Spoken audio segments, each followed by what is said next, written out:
Get your free copy of the complete tutorial at www.teachucomp.com/free. To schedule an event in Outlook, open the Calendar folder. Then click the New Items button that appears in the New Button group on the Home tab of the ribbon. Then select the All Day Event command from the Buttons drop-down menu to open the event window. Here you can enter the details of the event. Type a description of the event into the title field and its location if needed into the Location field. If needed, click the calendar icon to the right of the Start Time label. Then select the event's date from the Calendar drop-down. Make sure the All Day checkbox to the right is checked. Note that an event is simply an appointment in which this box is checked. Like appointments, you can click the Event tab in the ribbon of the Event window, and then use the buttons that appear in the Options button group to set the event's options.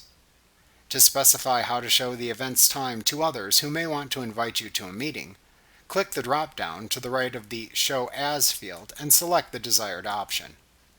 Click the drop-down arrow to the right of the Reminder field to select when you want Outlook to remind you of the event. If you do not want a reminder, select the None choice. To set a pattern of recurrence for this event, click the Recurrence button in this button group, or click the Make Recurring link in the Event window to open the Appointment Recurrence dialog box. Use this dialog box to set the event's recurrence pattern, and then click the OK button to apply it.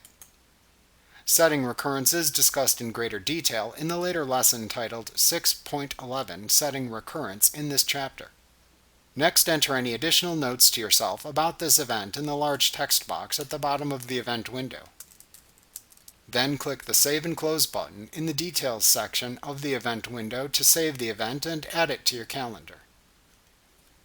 Like what you see? Pick up your free copy of the complete tutorial at www.teachucomp.com/free.